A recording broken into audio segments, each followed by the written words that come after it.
Vous vous êtes fait élire, Monsieur le maire, en 2020 en posant la question du renouvellement des pratiques démocratiques au cœur de votre programme. Instaurer dans la durée une démocratie active, disiez-vous. 6 ans plus tard, force est de constater qu'on est loin du compte. Les exemples sont nombreux. Je pourrais citer le Conseil de la vie associative muselé ou les conseils de quartier dont seulement quelques-uns survivent vaillamment. Vous nous annonciez la mise en place d'un processus de dialogue permanent entre les citoyens et la municipalité.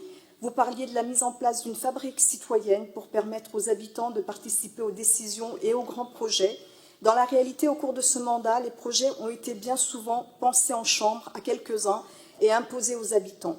Pour illustrer mes propos, je prendrai un exemple récent, l'agrandissement de la maternelle Méliès, dans le quartier de la Boissière, pour faire une école de 24 classes. On aurait pu penser que les riverains d'un tel projet d'envergure allaient être associés, qu'il s'agisse des habitants de la cité Mosinor, mais aussi des habitants des pavillons avoisinants. Il n'en a rien été, tout juste ont-ils été informés. Aucune concertation, aucune prise en compte des usages, aucun accompagnement. Cette attitude est d'autant plus regrettable qu'à l'arrivée, beaucoup de sujets du quotidien, tels que le plan de circulation, le stationnement, ont été laissés en suspens. L'expertise d'usage des habitants, s'ils avaient été associés en temps utile, aurait sans doute permis d'éviter de tels loupés.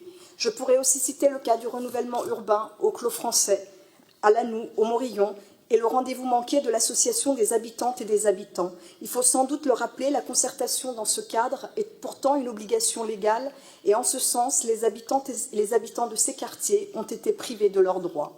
Non seulement vous n'avez pas associé les habitants dans la conception et la mise en œuvre des grands projets structurants qui les concernent, mais vous n'acceptez pas non plus de leur donner la parole lorsque des collectifs qui les représentent demandent d'intervenir pour témoigner des difficultés qu'ils rencontrent.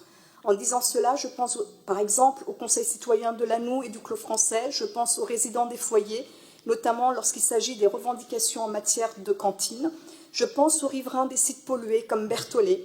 Rappelons ici que le site Berthollet, c'est sans doute un scandale sanitaire et on ne peut que regretter que dans ce dossier, vous ayez pris le parti de l'inaction, une inaction coupable tant ce secteur est densément peuplé. En 2020, vous vous êtes fait élire, Monsieur le maire, en clamant que Montreuil serait une ville qui protège les plus faibles. Vous faisiez de l'accompagnement de la dépendance une promesse de campagne. Vous trahissez cette promesse lorsqu'en 2025, vous supprimez le service de maintien à domicile qui accompagnait les personnes en situation de fragilité pour faire une économie de 200 000 €. Vous trahissez cette promesse lorsque vous détournez le regard des sollicitations des travailleurs de foyers branlis lorsqu'ils demandent votre soutien pour maintenir leur cantine. Vous trahissez aussi cette promesse par vos comportements vis-à-vis d'un certain nombre d'agents municipaux. Je suis stupéfaite du nombre d'agents en souffrance dans cette ville. Certains ont fait le choix d'aller devant les tribunaux pour dénoncer les traitements qui leur sont infligés. Dans un certain nombre de cas dont j'ai eu à connaître, je constate l'acharnement dont vous faites preuve.